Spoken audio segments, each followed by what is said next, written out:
In this DVD production, I want to share with you how I use flash and artificial light to create very dramatic portraits on location.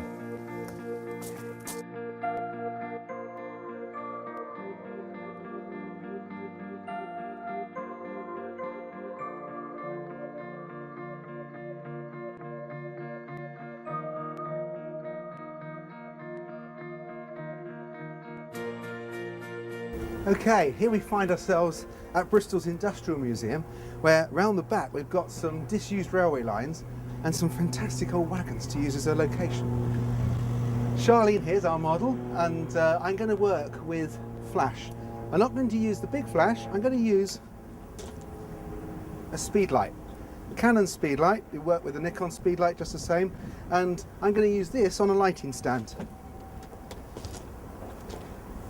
I'm going to trigger this light from the camera itself with a TTL transmitter. Okay, let's pop that into position. You've got to make sure that the infrared transmitter on top of the camera, which is an STE2, will actually see the front of the flash gun. Okay, so you've got to be careful how you rig your flash gun. I've rigged this flash gun in a vertical position here, giving a vertical beam of light to light Charlene, who's in a vertical mode. Okay, because the output of the flash gun is a tall rectangle in this format. Okay, so I'm now going to switch the camera over onto manual. It'll give me total control of what I'm doing. I'll have a little look without the flash gun on. Just take a look at the camera setting. And it's suggesting that I shoot at f14 on 200th of a second. I'm going to drop that down by a stop and a half to make it much more punchy. The TTL control on the flash gun will do the job for me, and it will keep the flash power the same. But I just want the ambient behind to drop down to make it much more lit. Okay, let's take some shots. All right, let's do a test. Perfect. Exposure and the light is good. I've got a nice sheen coming off the wagon. I don't want to see the sky, but I do want to come in close into here. That's fine. And just put your head out, because I've got a nice shadow running right through there. That's it, lovely. Just one more. That's energy. Looking great. Brilliant. It's recharging really well. Just look right down the line of the wagon. That's it. And we'll get us feel like you're actually travelling. This is what I like to have. That's a nice picture. I really like the look of that. Yeah. Yeah, that's great. Let's look to the camera. Brilliant. Let's do one more. Wonderful. Wonderful, wonderful, wonderful. Take a look at this.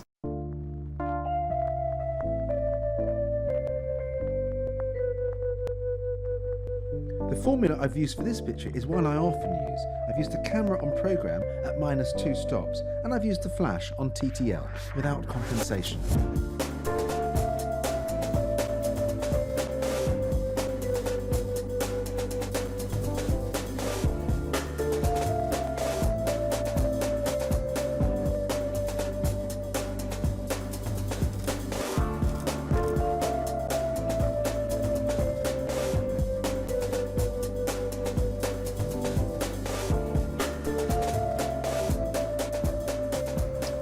Okay, there's a picture opportunity here. Come and have a look at this. We've got curved brickwork, which I can use as a sort of lead-in again, so we've got some nice geometric shapes. If you shoot it from below, it emphasises the curve.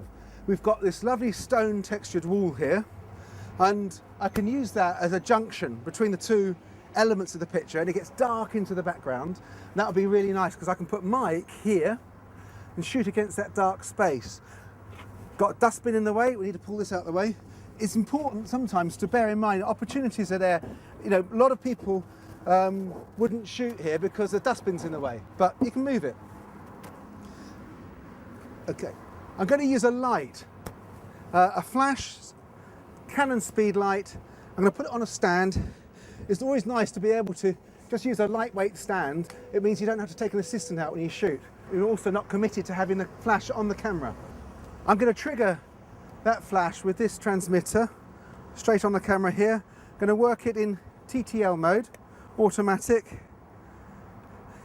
I'm not worried about depth of field here. It's not really that important to me, so I'm going to put the camera to program. it'll give me quite a nice little look. I can just take it down, -1 stop on program, and let the camera do its thing. Mike, come on in. Okay, here I need you to be looking this way, looking up there, okay? All right, I'm going to set the flash to -1 stop. On there, okay. I've taken the program exposure down by -1 stop, and we're going to get quite a moody, powerful picture with a slash of light. Okay, Mike, just looking straight up here, quite aspirational, perhaps up to there's a Bristol Cathedral over in the background there. That'll look really nice. Take a look at that. I've placed Mike on the horizontal thirds in this picture, and that adds to the compositional strength. I quite like the contrast with the blue in post-production on the stone wall and the reds on the brick wall.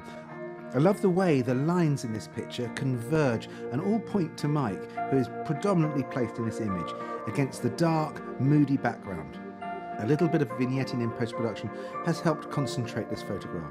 There's a lot of opportunities to post-produce this. In the black and white picture, we can emphasize the position and the drama in the light source.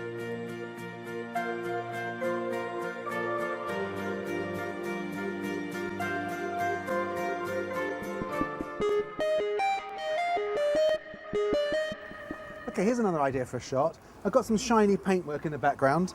I'm going to use flash, and I'm going to get the flash to bounce back to the camera.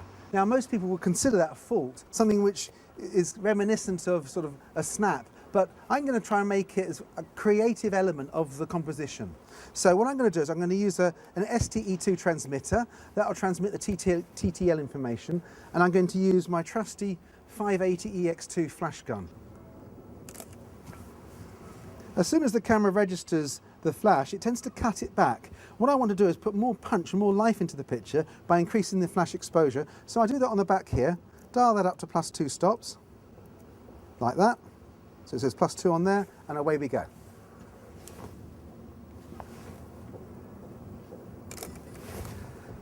Now, as I move the flash around, it changes its position in the frame. So I get the camera where I want it to be. I've tried the flash here.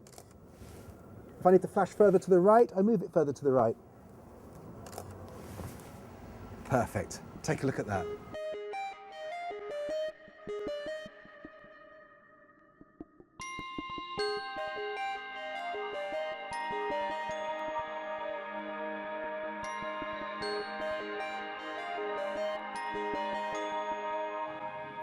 The three elements in this composition come together well. The model, the sign and the flash. Those three in balance, together with that vignette, create quite a dramatic image.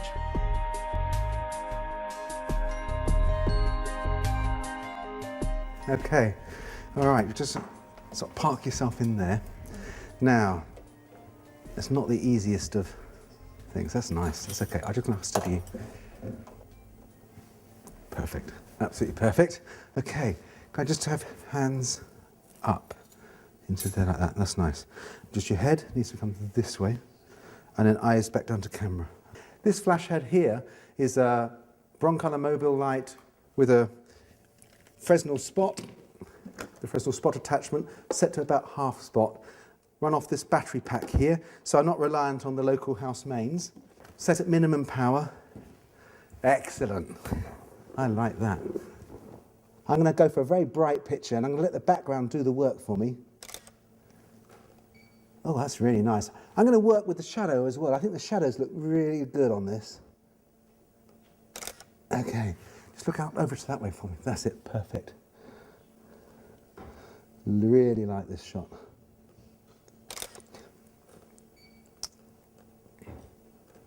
Okay, bring your eyes to camera for me, Rachel. That's it there. Yeah. I just want some fun and light. Hey, look at me, you know. Sort of, that's it, yeah, party. Bring your head this way. That's it, now to the camera. Now bring to the camera. Yeah, like that. That's the shot. That's the shot. It just brings some life into the expression, just comes there. Get some, yeah, look at that. That's great. Got some nice expression, nice life, nice fun. Bring your head against this way. Now look to camera. That's it there. That's the angle. With looking straight into that light's going to find you and make you look amazing. Great, fantastic, thank you very much.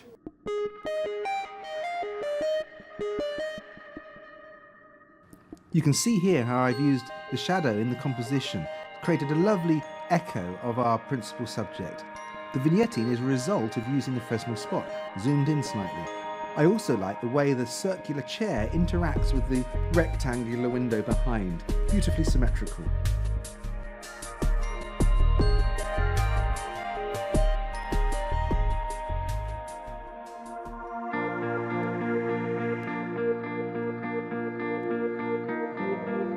What I'm doing here is creating some drama in a picture which is quite flatly lit. So at the moment, Mike is lit quite nicely from these two windows, but I'm going to use a spotlight from up here. I'm using a Fresnel spot on a flash attachment, and I'm just going to use the shadow from this side of Mike as a dramatic part of the picture.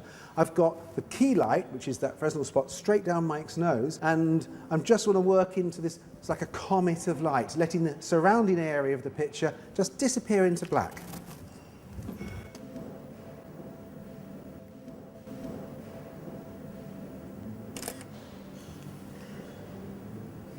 That's fine. That's excellent. Thank you, Mike. A key element in this picture is the fact that I've chosen 200 ISO at f8, 125th of a second. Now, those settings combine to basically eliminate the ambient light and allow only the light from the Fresnel spot to illuminate Mike. And that's given me that shaft of light with nice, deep, rich shadows. Very dramatic picture. This picture works equally well in black and white.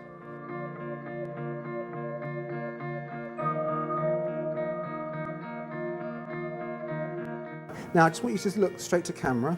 Okay, I'm going to shoot slightly wider, but this time I'm going to use the natural light that's behind me. Mike's eyes have got a single point of light in them, very, very striking light, and I love the little bit of sheen that's coming off that wood effect background.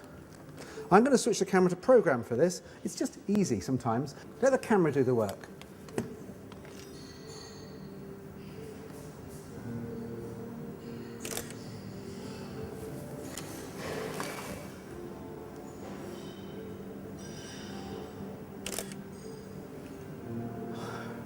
I'm really liking this shot. This is really nice.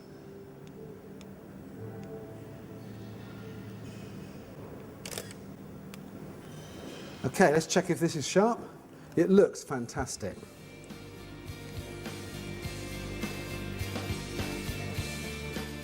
When I'm shooting with flash, I do keep an eye out for natural light picture-making opportunities, like this. I really like the square-on stance that Mike has in this picture. It works very well with those intersecting horizontal and vertical lines in the background. Plus, the off-center placement really adds to the composition.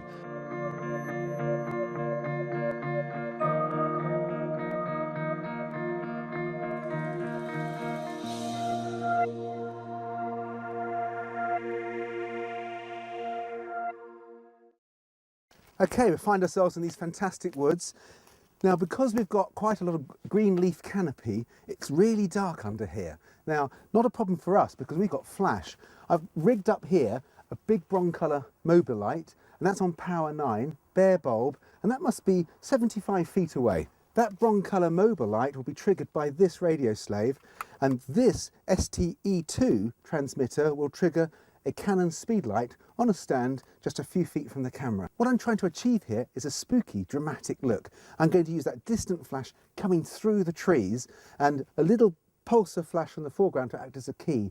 What I'm going to get here is an unnatural, powerful picture which would look great on a child's bedroom wall. If I work with the light, so I'm using the light as a key, the big powerful light, and looking down that way, I'll get a much softer look to the photograph. But shooting into the light like this, I'm going to get more of a Halloween, eerie look. Okay, Francesca, give me a strike another pose. Come on, that's it. I like that. Just take your head that way. Oops, look up that way. That's nice. Okay. Should we try a jump? You up for a jump? Okay. I've got to time myself. I want you to just practice it there. See how high you can go. Yeah. Higher, higher, higher. Ah. Your hair's going to go, isn't it? But I want you to extend your arms up, okay?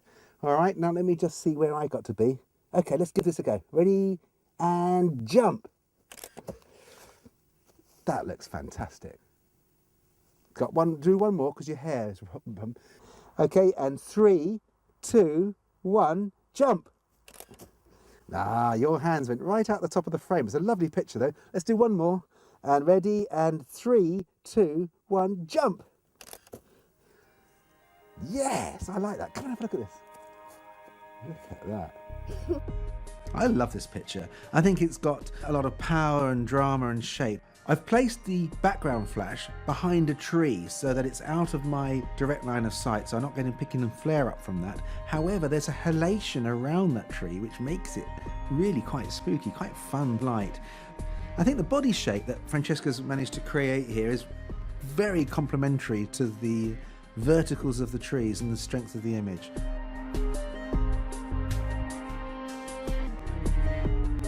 Okay, for this next picture, I'm going to use the ring flash. We have a lot of ambient light around, so I'm going to have to put the flash intensity up so that I can cut the look of the ambient in the picture. Okay, let's take that up to power 7. All right, Chloe, just need you to look this way. Be big with your arms. Let's get some space into here. We've got quite a floral photograph in this one. Okay, fine adjustments with exposure can be made by coming back a bit or going closer. I've got the zoom control to reframe. Lovely, eyes to camera. I like that, that's nice. Let's just take a little look, check it's sharp.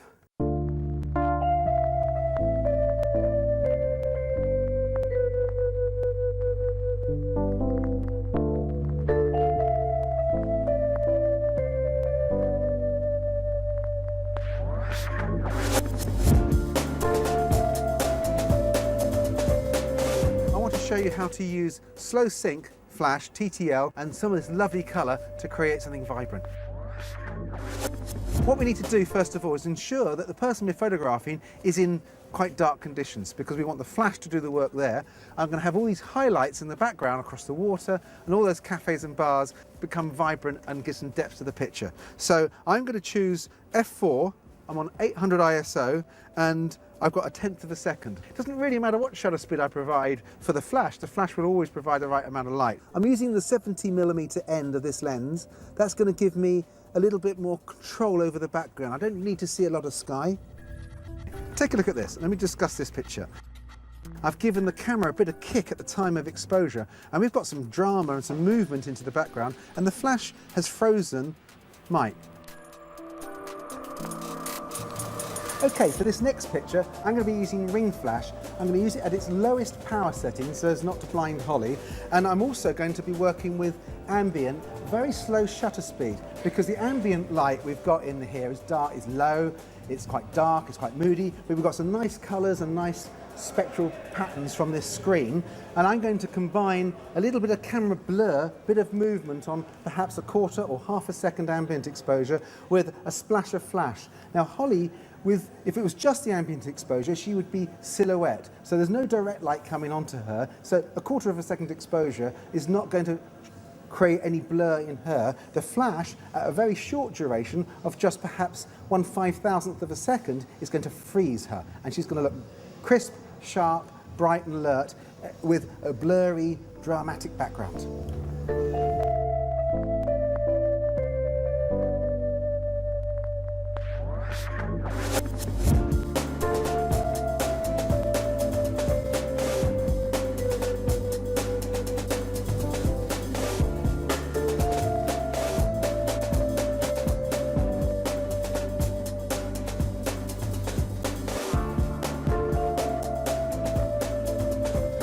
I've used a slow shutter speed combined with camera movement to add a bit of blur to the background.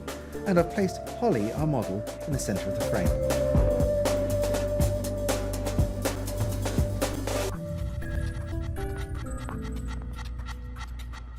That's nice, Holly, I like that. Okay, that's a nice shot. I'm going to include a little bit more through the background. I'm really liking this. This is looking nice. Okay, I'm going to lose your shadow. I'm going to put you right on the edge of frame. So we need to look straight out that way for me. Perfect. Exactly that. Do not move that frame. Focus, reframe, shoot. Beautiful.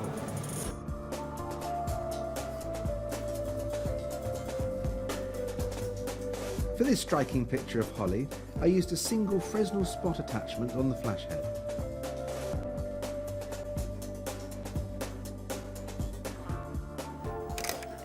What I'm taking here is a photograph that uses the shadow from the gates as a gobo and creates a nice drama and shape into this picture.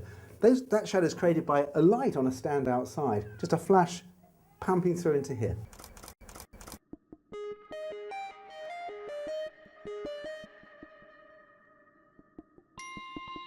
Okay, what I'm going to aim to do is to get these strong diagonals and verticals in the frame, and I'm going to put Megan's head about here so that they're not intersecting, and I'm going to use this textured paint and these lovely cobwebs and bring out in post-production, make this much more vibrant in colour, make the yellow of the jacket more vibrant, very, very punchy picture. Okay, in order to make this picture work even better, I've got myself a little flash gun. Again, it's the Canon Speedlight, and it's been remotely triggered with this STE2 transmitter. And I'm going to use that just as a backlight, put some life into the picture. That's fine, lovely. Okay, both hands up onto the collar. Just coming wrapping close. A bit more open, that's it, yeah.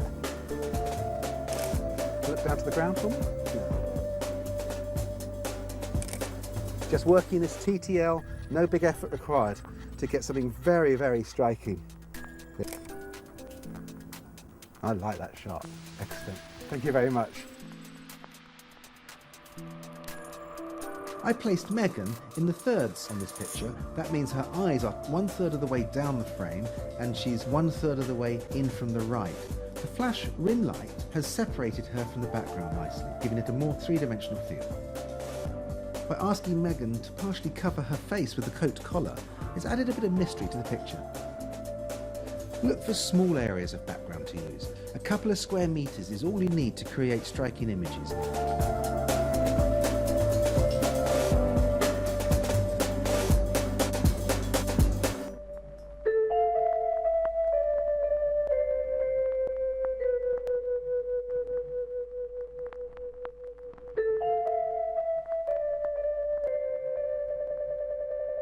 Okay, one thing to bear in mind when you're creating fashion pictures is that you have to understand that there's a relationship between the background exposure and the flash exposure, and the two can be controlled independently.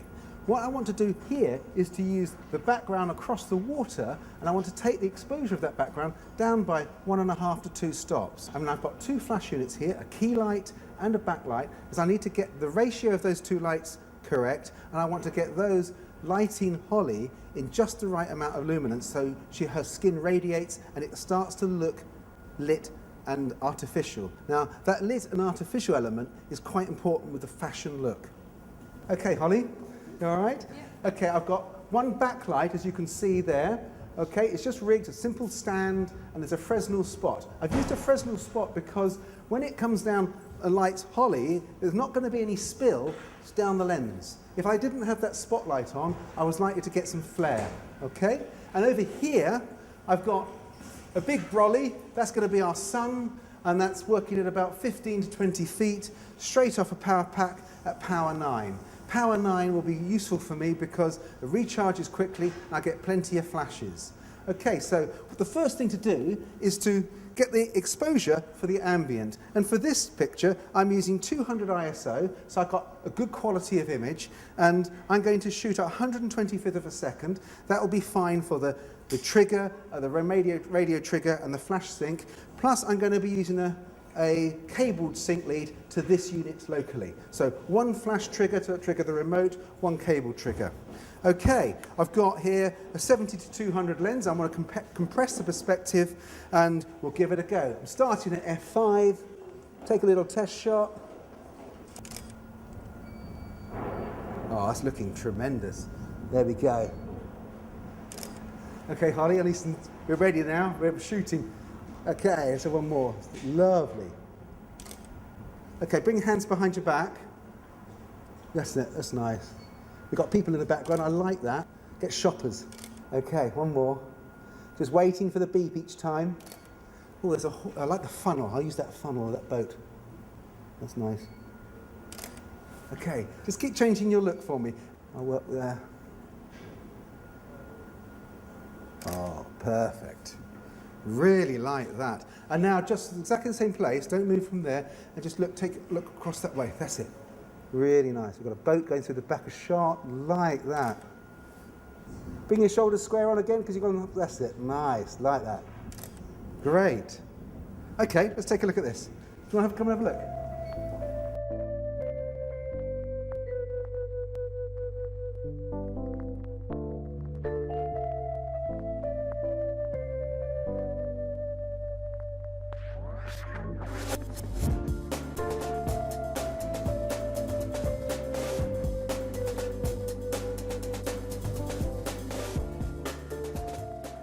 The success of this picture comes from the fact that I've taken the background exposure down a stop. I've used a soft key light from an umbrella, and I've used a hard backlight, often called a kicker when it's from the side like this.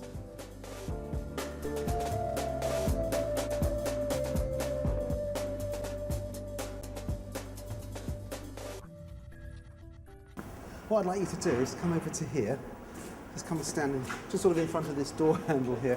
I'm going to take a picture here which incorporates this signage. I think it might work really nicely black and white. I need you just looking up into that light there. Okay, and have nice strong shadows down this side of the picture. Nice graphic shapes.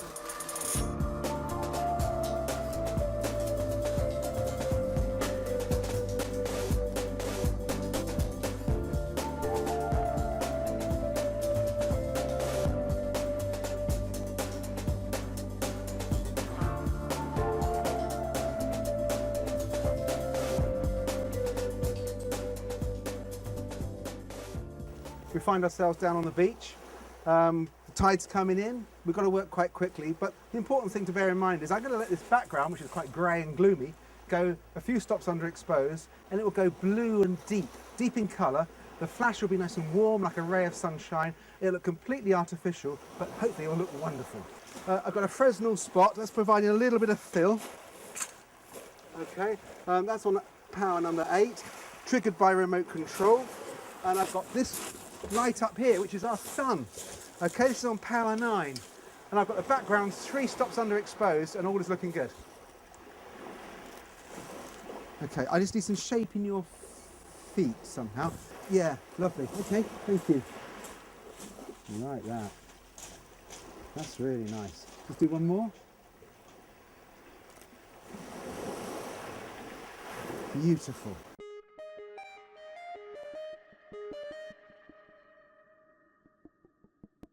In this picture, I've taken the background exposure down by 3 stops. I've used a soft key light from an umbrella, and I've used a hard fill or kicker light from a Fresnel spot. This spotlight has illuminated the left side of the model's face, but not the rocks. This adds to the drama in the picture.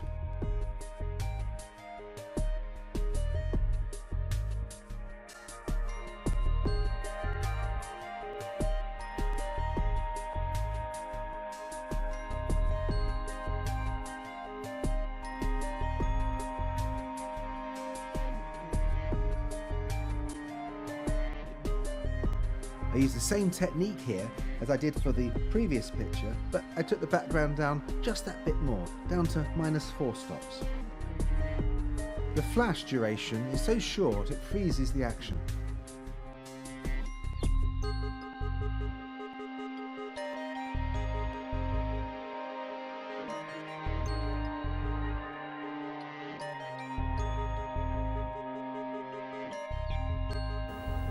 Okay, for this next picture, I'm going to use a Broncolor mobile kit.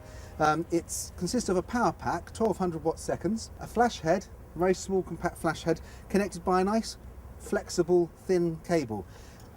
This is capable of producing 1200 watt seconds of power, and that's 25 times the power of a normal speed light.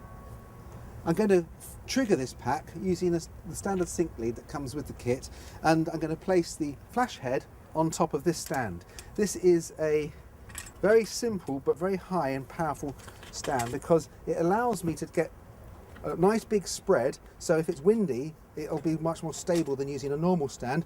Plus I have the opportunity to strap the flash pack to the bottom. If I put that on there like that, lift this off the deck, that'll allow me to take this down much higher. I'm going to include the sun in my pictures, plus I'm going to include the railings here. Now I've got a wide angle lens, it's a 15mm fisheye lens, which will bend these railings and create some nice geometric shapes. What I want to do is make sure that Megan's not bent either, so I want Megan to be fairly central in the frame. I'm going to let the sun into the top corner of this lens. Without any filters on this lens, we should be able to cope with the flare and the sun and make it look really, really good, striking picture. And I'm going to be working with flash to provide the key light in the foreground. Right, okay, just come forward a little bit to there. Yep, sit that collar down. I'm going to just get down here. Okay, you've got to be careful that you don't shoot too much up the nose. So we need to make sure that the shot's going to work for me, but I want to get drama. And the only way to get drama in this sort of type of picture is to get down, either low or really shoot from above. But here is cracking. Excellent. Between each picture, you have to wait for the beep on the flash pack. That tells you that it's charged and ready to go again. There it was. One more. Energy, fun, liveliness. Yeah, excellent. That's it. That's the picture.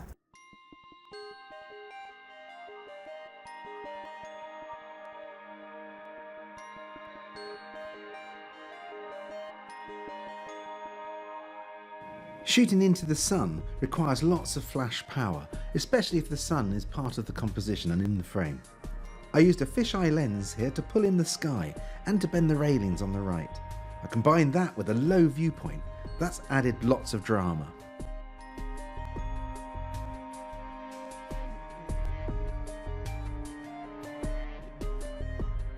Okay, for this next shot, I'm going to use a Fresnel spot attachment. This device has got a zoom here, so you can flood and spot. It's going to allow me to concentrate the output of this broncolor head into just a small area. Okay, it's going to give me quite a fashion look. I've set the flash to power 7, which is 16th power. Just going to give me just the amount of light I need to control this area. So the picture here is concrete devastation drama. There's a nice bit of graffiti here, which I can include in the front of the frame, and I'm going to shoot from above over the top of my head and just capture something a little bit more dramatic. I've set the exposure for the background one stop under, just so that it becomes a little down, a little murky here, and the output of the flash will just lift Charlene. So let's just take a look at that. Okay, this is an exposure test. That's looking really, really nice. Okay, we're going to go for it this time. Now, I'm going to not look through the camera. I'm going to just see what happens. It's more of a sort of organic look. Here we go. Let's go for that. Yeah. Okay. Fantastic. In fact, I'm going to come into here because I've got myself my own shadow into the shot there, and I like that into the... Okay. And come forward again to the camera. Okay, take a look at that.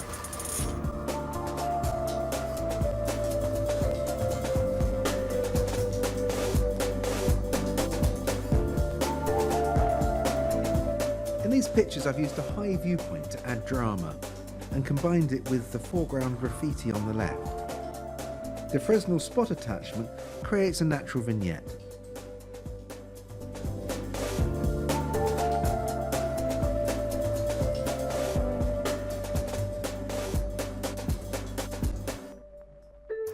Okay, for this next sequence, I'm going to build the sun over here. I'm going to use a good sturdy stand.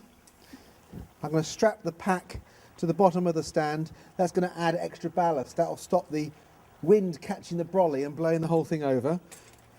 It's a bit of an expensive experiment otherwise. Okay, that'll do fine. I switched the pack on. I've got transmitter here and a receiver there, transmitter here. This is a radio transmitter. I'm going to use this to provide wireless triggering of this flash.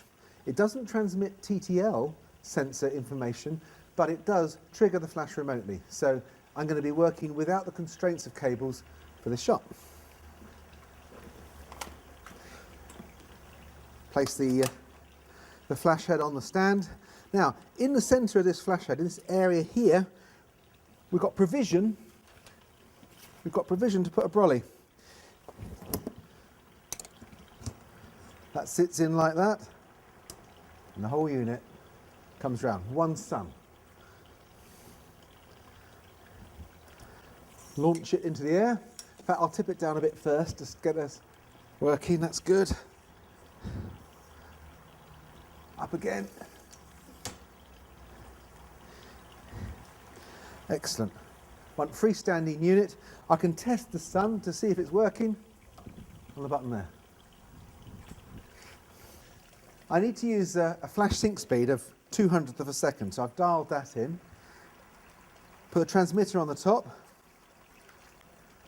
I can test that. Sun's working, that's very good. I need to set an aperture. That's the one key element now that's going to determine my exposure here. And F8. Let's see what happens. The thing is, if you get it wrong, you've got plenty of time to tweak it, because you have to wait 3 seconds to adjust for the flash to resync and reset itself and recharge. And in that time, you've got a time to make fine adjustments. Look at the back of the camera, make those fine adjustments and tweak it in. Okay, now, this is the sun. I want you sunbathing. So I need you to be, your head and face needs to be up that way. That's it, a bit more around that way. So up to there. And take your eyes to there as well. That's it, lovely. That's going to be beautiful. Let's just shoot this frame.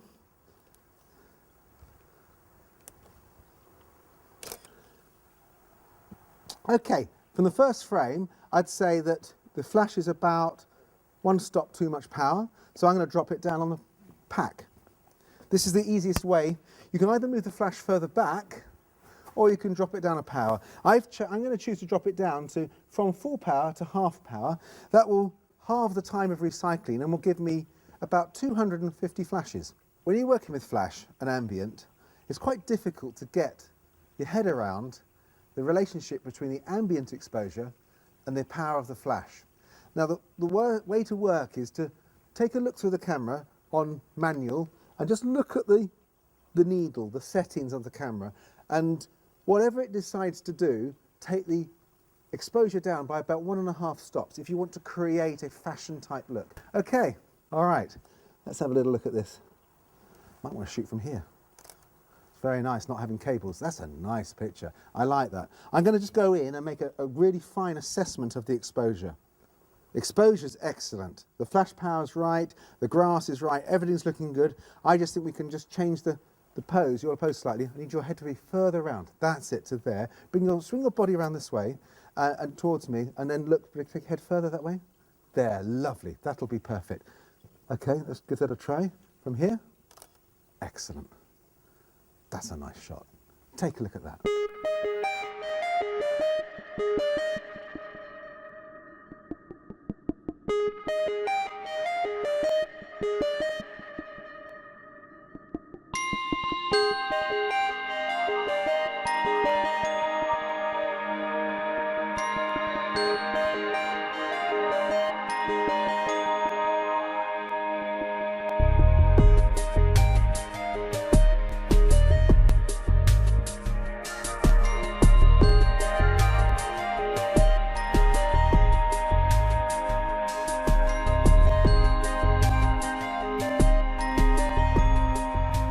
Sometimes it's best to pace things out. Once you've set something up and you know it works, write down your settings and just pace it out. I know it's on power 9 and it's 2, 3, 4 paces between the flash and the model. 200 ISO, 200th f11 every time. Okay, let's make it happen. So what I'm going to do is, first of all, I'm going to shoot with a brolly. We're going to get the picture with my artificial sun. The sunlight is going to come through these trees and leave a bit of a dappled feel in our picture. Then I'm going to shoot with this. It's a Fresnel spotlight. Okay, it's going to look a little bit more artificial and it's going to look a bit more fashiony. It's just going to put a pool of light into the photograph, and that will create a feeling of having been shot at night with a spotlight. The last shot I'm going to do is with this ring flash. Okay, so 1 power pack, 1 camera, same settings, 3 different light modifiers, 3 totally different looks. Let's make it happen.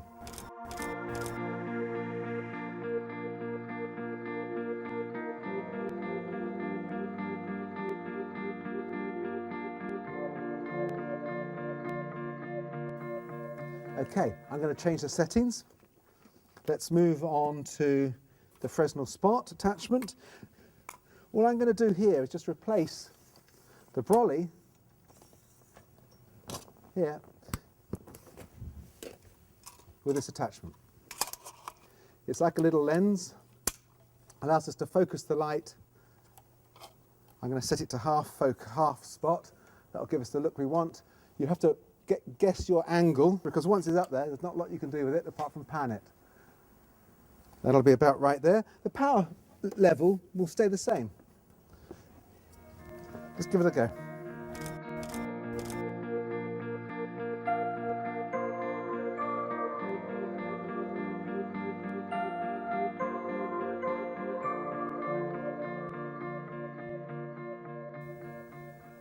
There we have it, excellent. A very different look again. One last adapter, and that's the ring flash.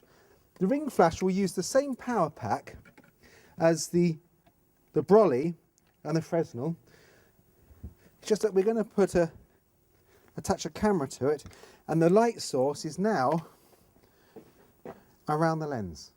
So we're going to have shadowless lighting. Well, it's not exactly shadowless, but you'll get to see the picture in a moment. And one thing to really bear in mind when you're working with ring flash, don't leave your flash on full power, because it's quite a blinding experience on the other side of it. So what I'm going to do is take the flash power down to minimum. Okay, that's a 3-stop drop in flash power, but of course I'm going to be working much closer because I want that real fashion, intimate feel. I'm shooting on a 24 to 70 lens on a full frame camera, and I'm going to be working probably about this sort of distance, 3 to 4 feet. Okay, let's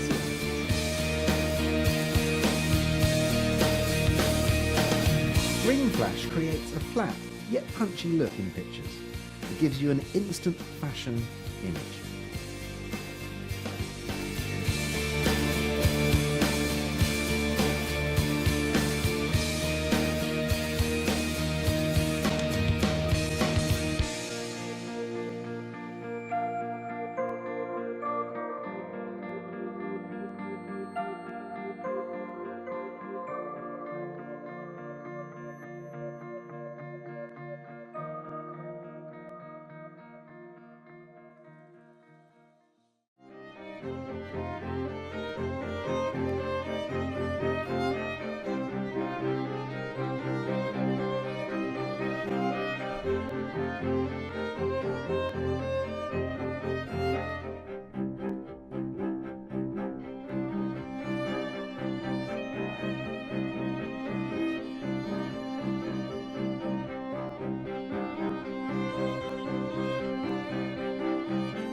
I've taken 5 of the pictures that are on the DVD and I brought them into Lightroom to take you on that journey of post-production, to show you how I work using Adobe Lightroom and also using Photoshop.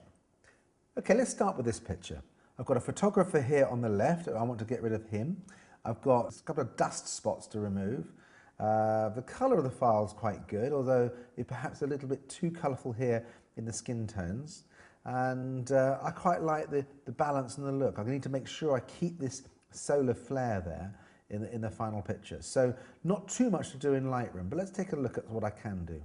I can bring the contrast up, and that will give me the look and the feel of a deeper, richer, bluer sky there. That's quite useful. I like that. I also might want to take the the saturation down a little bit, the vibrance or the saturation. I'll leave the vibrance there, pull the saturation down a bit.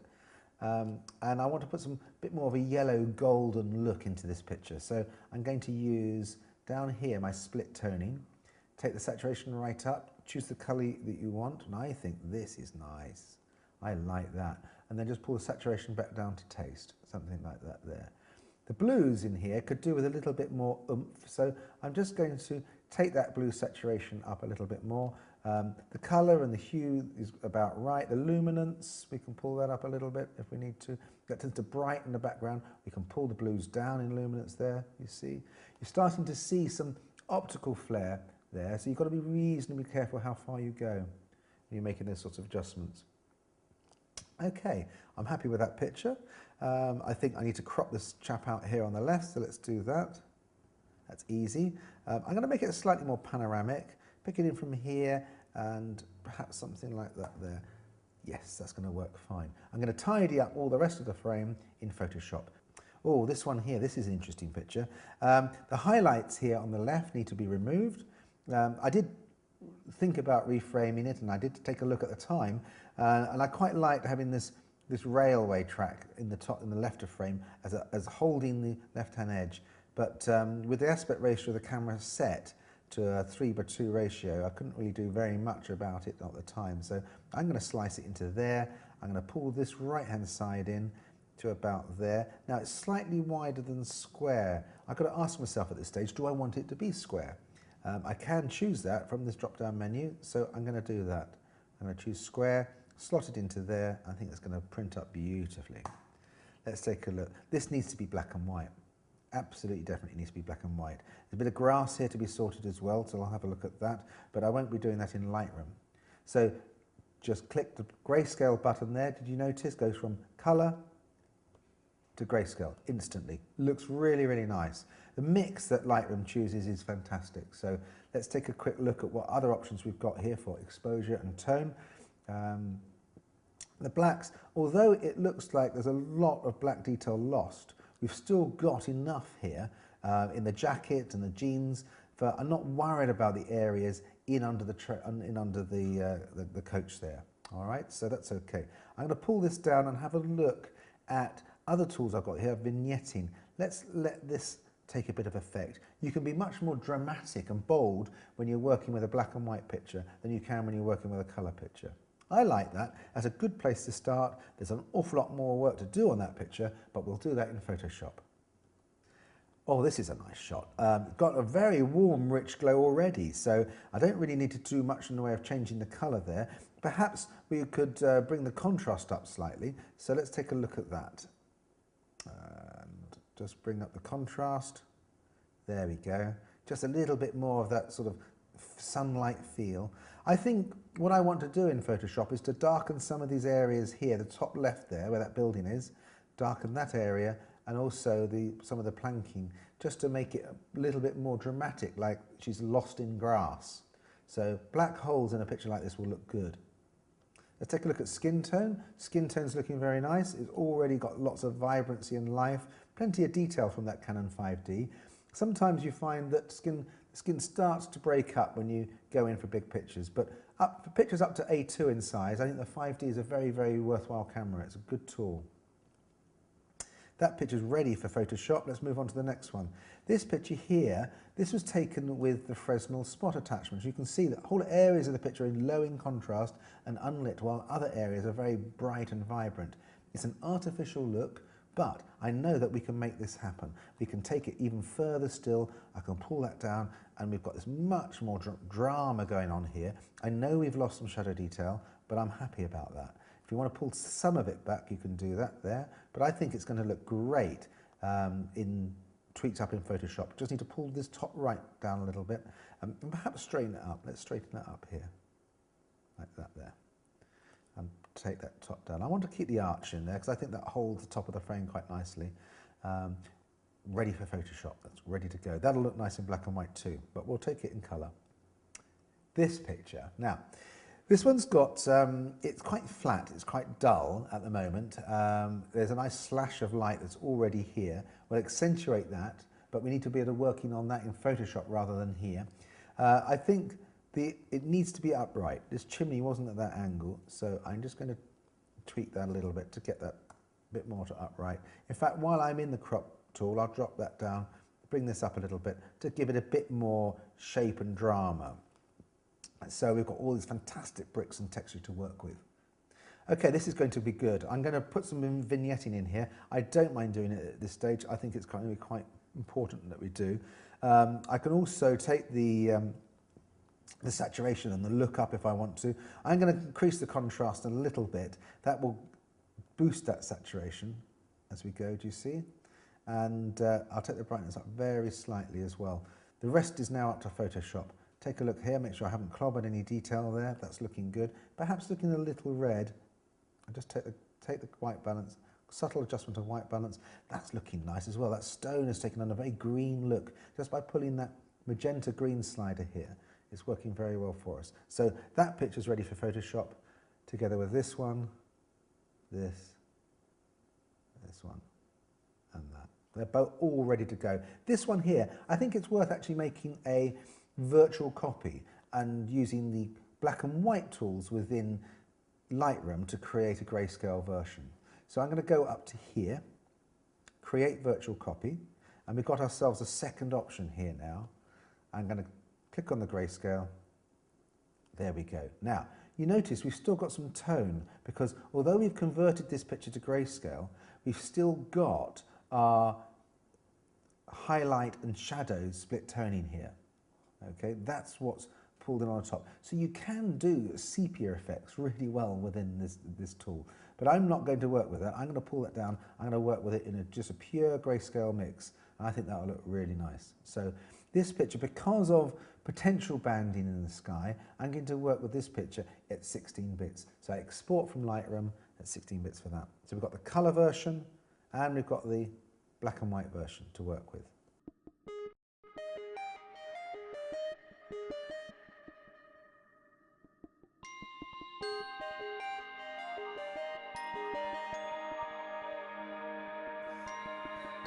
Okay, let's dive into Photoshop.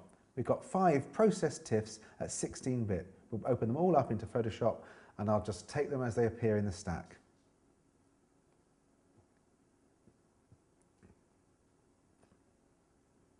Okay, seems we're starting with this picture here, nice little black and white. What I'm going to do here is just concentrate on the areas of the train first and then get onto the sleepers and get all those bits dealt with, the contrast and the tonal range right before I move on. So I'm going to select this top left area, I'm going to select everything else and then invert the selection. That gets my selection right into the corner. I'm going to go into curves, just using image, adjust curves. Normally I would be working using shortcuts on the keyboard, but in order for you to be able to see what I'm doing, I shall be using the drop-down menus.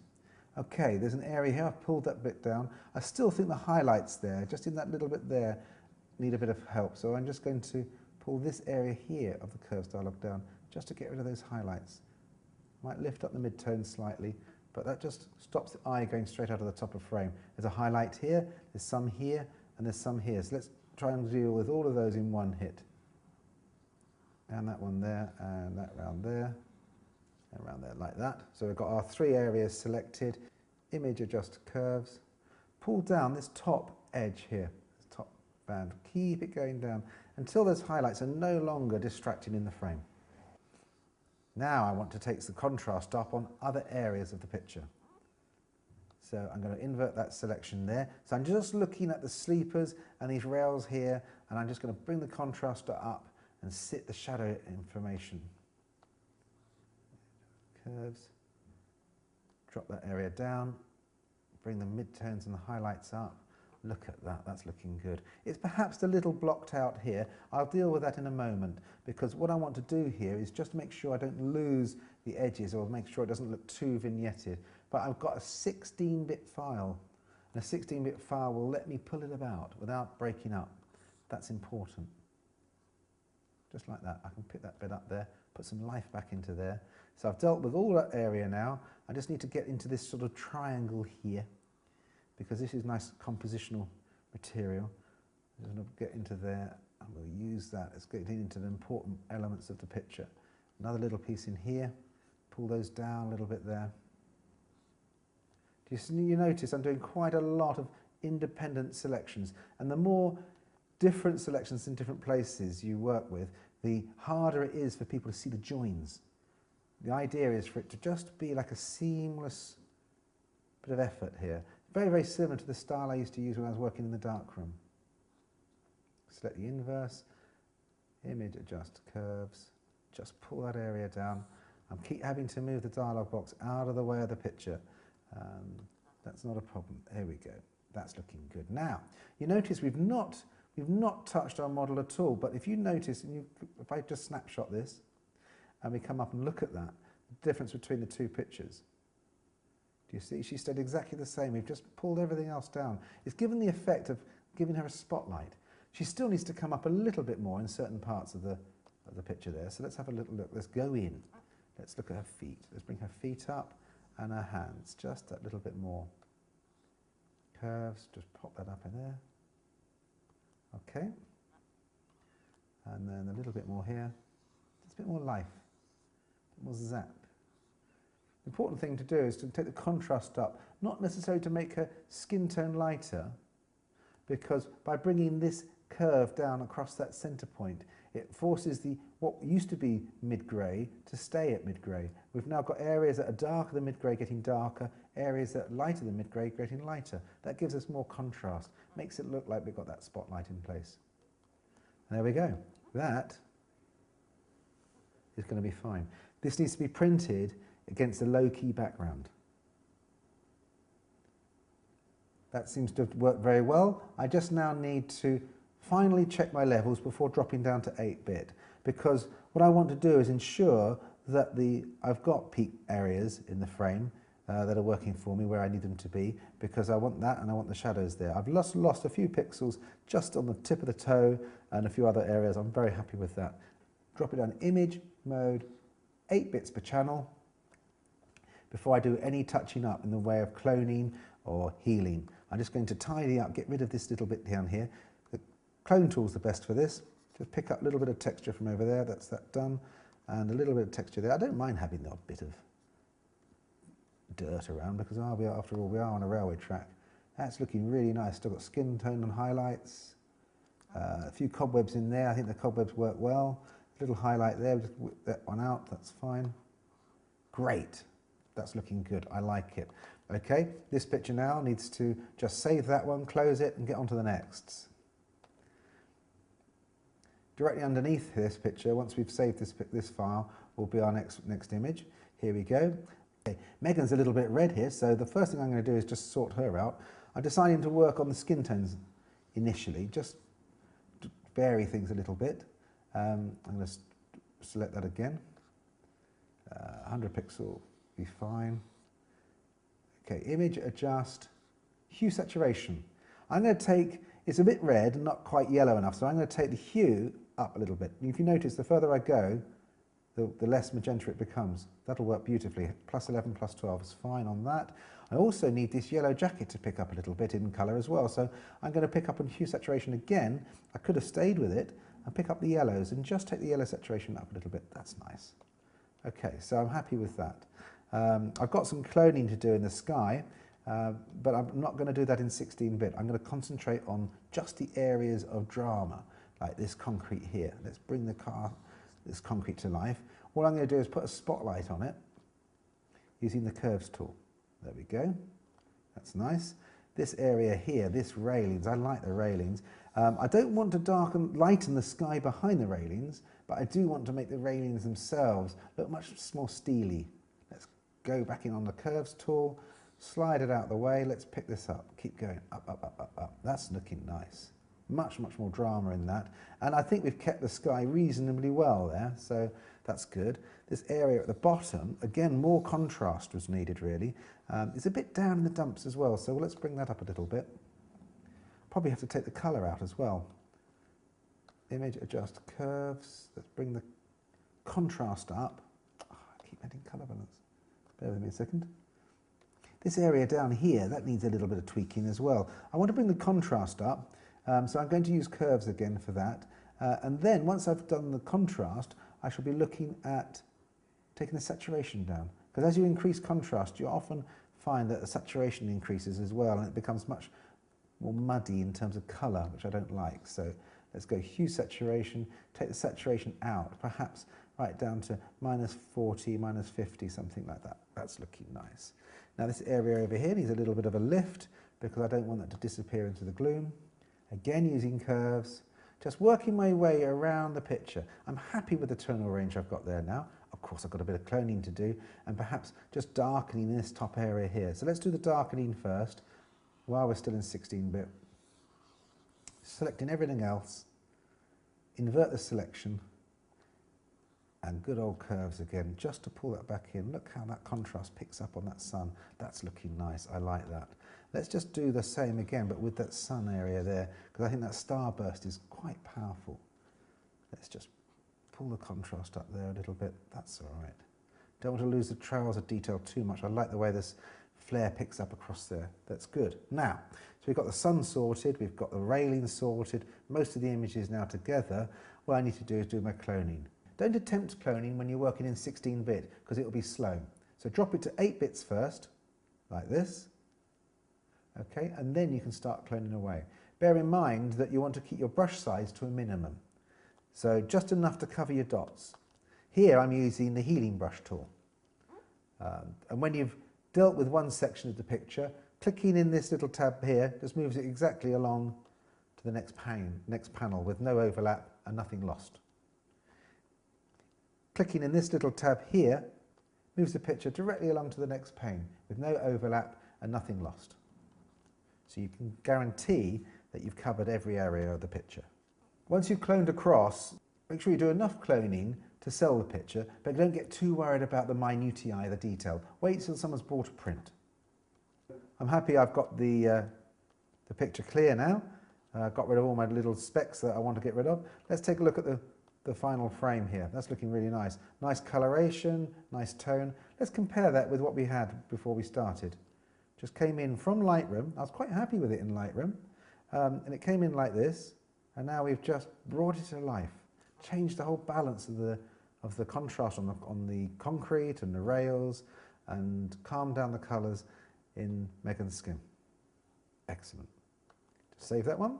Let's have a look at the next frame. This picture is quite an interesting picture here because we've used a slash of light from that Canon Speedlight across to Light Mic. What I want to do here now is just to concentrate on that and just decide, well, that's my slash of light in there, that's my area, and I want to keep that where it is and then pull the contrast down on the inverse area. So I'm going to select the inverse, image adjust curves. Bear in mind that we're looking at 16-bit files, so it does take the computer a little bit longer to work with 16-bit. So bear that in mind. Do not do major pulling around in 8-bit, to keep the integrity of the picture, but don't do more work in 16-bit than you absolutely have to. This bit here, I don't want to make it darker, I just want to make it more contrasty.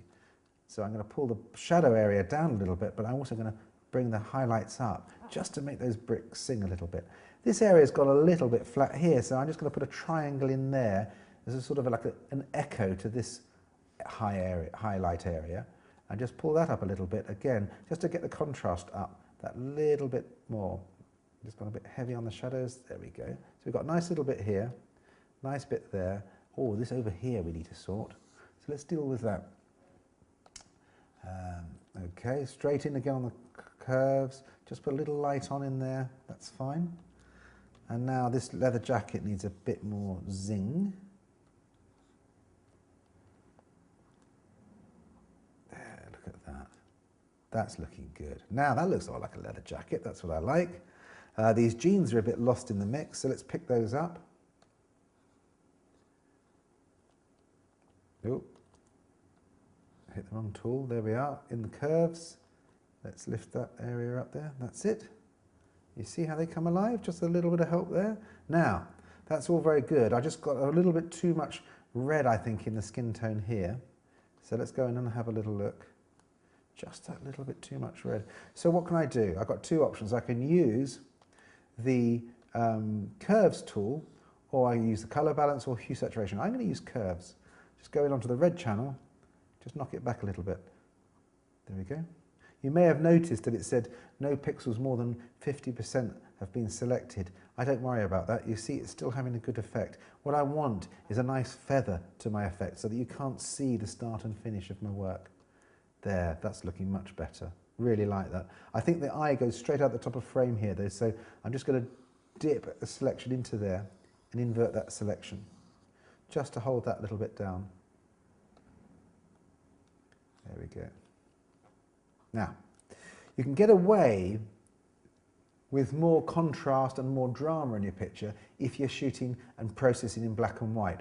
So I'm happy with this. This is a good picture. I'm just going to duplicate the layer. So go from history, straight into layers. There we go. Duplicate the file. There we go. So we've got two layers, both the same. The top layer, I'm now going to make a grayscale. So I'm going to choose black and white from Photoshop CS3's menu. I've now got a whole range of options here. I'm going to stick with what it's given me. It's pretty good now on auto. I want to pick up some of these highlights here because I think they're a bit lost. It's all a little bit muddy.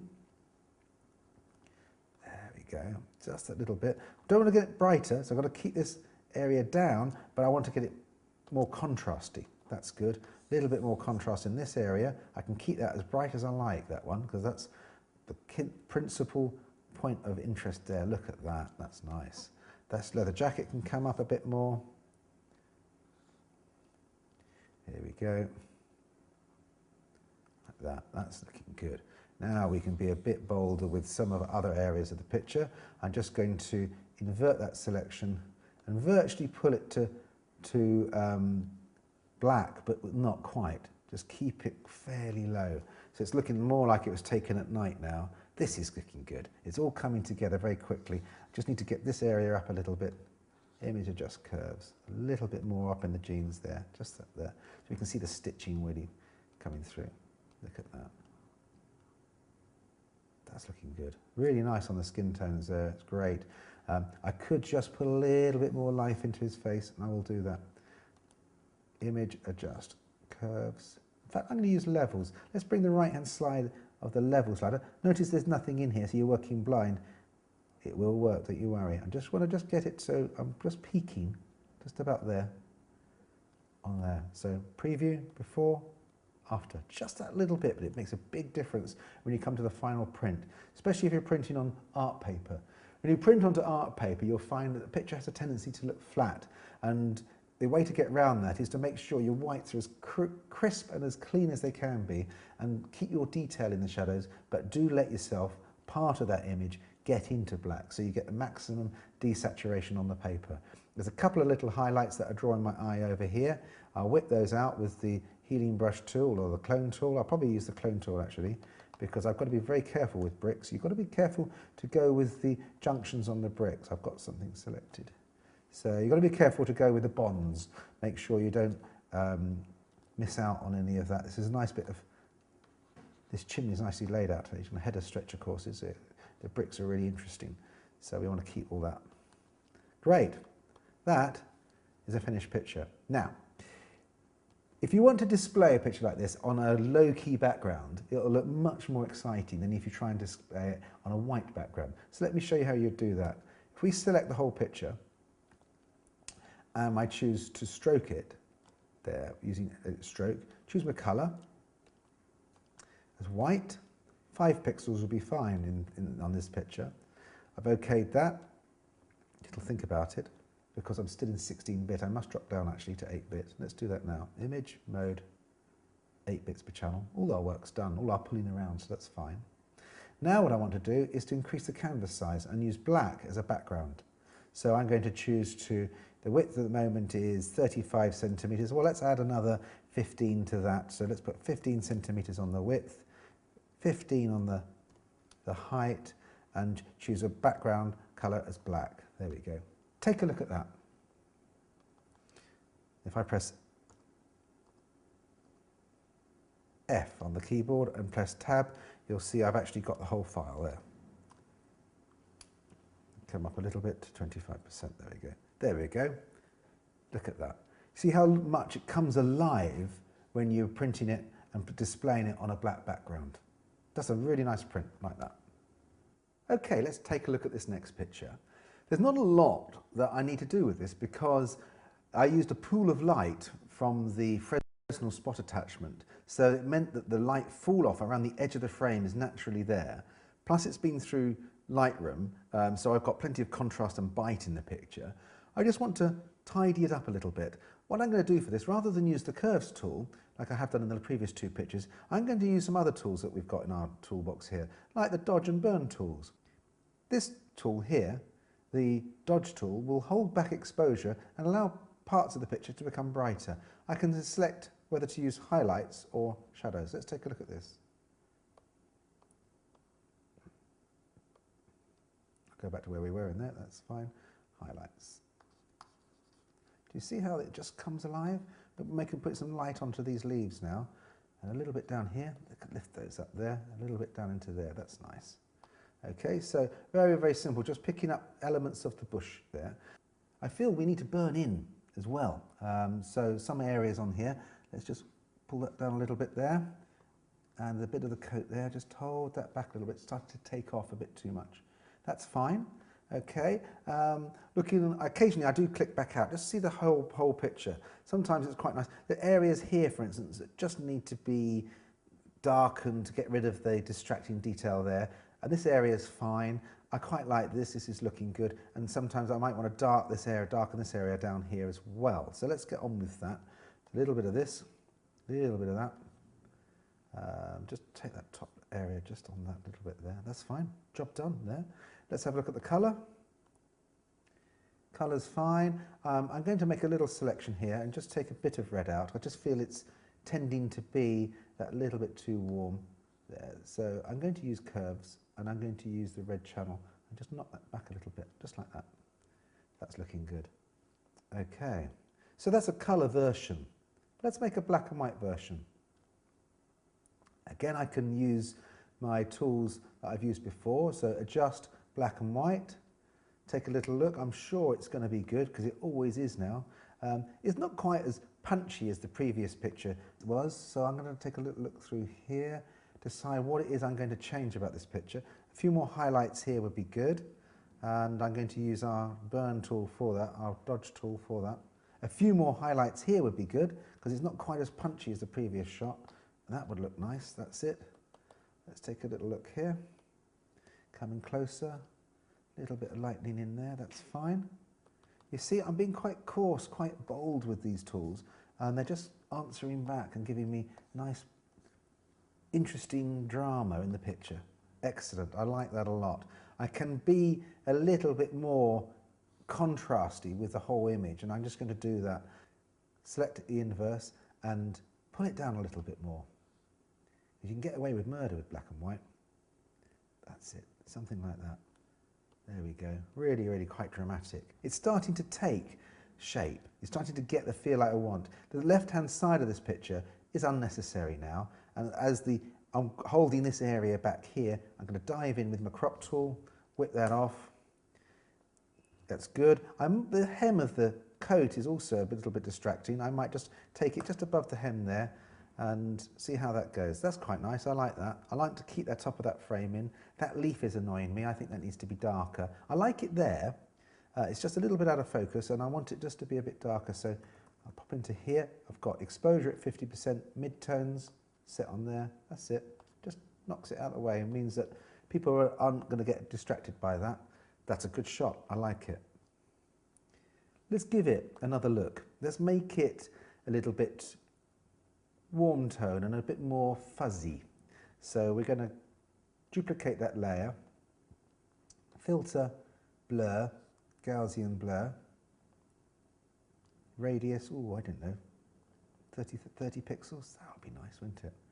And although it's not looking too good at the moment, when I create a little soft light blur, blending mode, look where it goes. It becomes dreamy. We're into some sort of dramatic film thoughts, dream sequence here. This is really, really nice. Perhaps it's a little heavy in the shadows, but I quite like the look. So it's still at 100%.